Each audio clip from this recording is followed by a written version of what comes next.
This revision video is on constant acceleration. So we're going to start by looking at the different types of the constant acceleration formulae. So you've got five formulae to remember. If you can't remember them, I would make a note of them before you start this guided practice. So guided practice 1, the question is given on the slides that I sent out on the email. It says a particle moves in a straight line from a point A to a point B with constant deceleration 1.5 meters per second squared. So before I even start reading the next sentence of that question, I'm going to draw a diagram of what I've just been told in that sentence. So we're looking at a particle moving in a straight line from point A to point B. So I'm going to draw a sketch of the particle at point A and a sketch of the particle at point B. I'm going to choose my positive direction. I'm going to put it that way, going from A to B. So at particle A, we don't know the velocity just yet. What we do know is that A is equal to, well, we're decelerating, so in that positive direction, A is equal to negative 1.5 meters per second squared.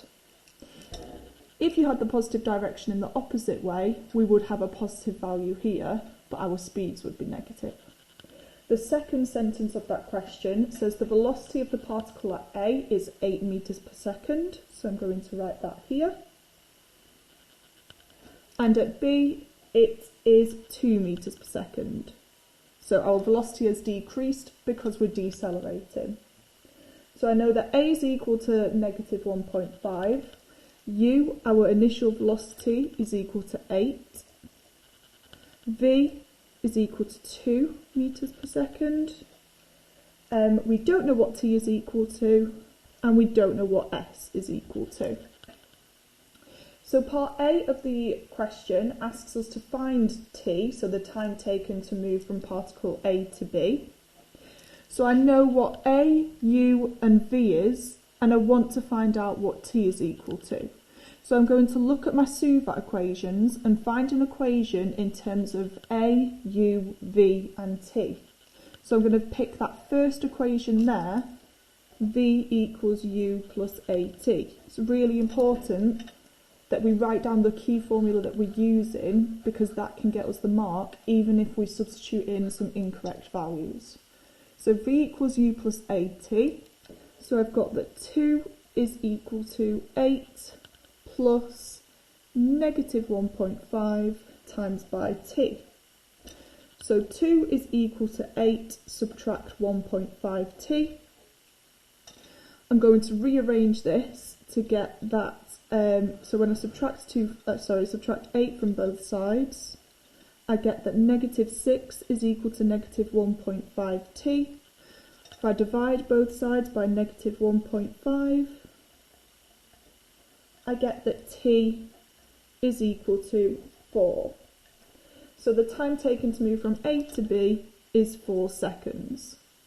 I would just write a sentence saying that. So the time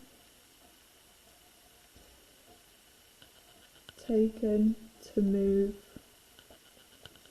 from A to B is 4 seconds. Part B of the question asks us to find the distance from A to B. So we're finding S here. So we know now A, U, V and T, and we want to find out S.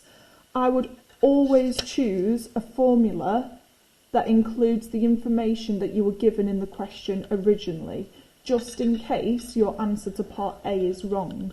So if we look for a formula that involves A, U, V and S, then we're more likely to get an accurate answer, especially if we rounded our answer to part A. So looking for the formula with A, U, V and S, I'm going to use that third one. V squared equals U squared plus 2AS. So V squared equals U squared plus 2AS. I've got that V squared, that's 2 squared, which is 4. U squared, we're doing 8 squared. 2 times A times S. So I've got 2 multiplied by negative 1.5 multiplied by S. So I'm doing 4 equals 64 minus 3S. If I subtract 64 from each side, I get negative 60 is equal to negative 3S. Divide by negative 3, and I get that S is equal to 20 metres. So the distance from A to B is 20 metres. Now it's important to note here that S actually stands for displacement. So the displacement is 20, but because we're going in a straight line, we know that the distance must be 20 as well, because it's not like we've gone on a weird route.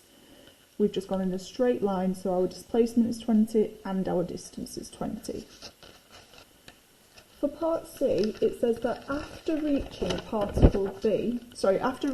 point B, the particle then moves along the straight line with constant deceleration 1.5 metres per second again, and the particle ends up at point C 6 seconds after passing through the point A. So part C is asking us to find the velocity at C. So again, our initial velocity, that is going to be 8. Our acceleration, again, is negative 1.5. Our t, so the time after passing through A, is 6 seconds. We don't know what V is equal to, and we don't know what S is equal to. We're going to calculate V. So we need a Suvat equation that involves U, A, T and V. So I'm going to use V equals U plus AT. 8 is equal to, V is equal to V. We don't know what V is equal to. U is equal to 8. And then we've got negative 1.5 multiplied by 6. So V is equal to 8 subtract 9, which is equal to negative 1. So the velocity here is negative. So that means that the velocity is actually travelling in the negative direction with a magnitude of 1 metre per second. So part C asked for the velocity. So the velocity, remember velocity has both magnitude and direction. So the velocity of the particle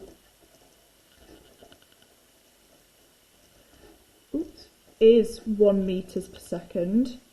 However, it is travelling in that negative direction. So it's not travelling in the direction of A to B, it's travelling in the direction of B to A. So you can just write that as a vector. So it's travelling in the direction BA. So really important to remember here that velocity has magnitude and direction. So we should write down both when we're asked to find the velocity. Part D then asks us to find the distance from A to C. So we're going to use the Suvat equation that involves U, A, T and S. We're going to use S equals U, T plus a half AT squared. So S is what we're finding out. U is equal to 8, T is equal to 6, plus a half times minus 1.5 times the square of our time. Now if you put that into the calculator, you will get an answer of 21. So the distance, that's in metres, sorry. So the distance, again, we're looking at modelling particles on a straight line, so our distance is equal to our displacement. The distance from A to C is 21 metres.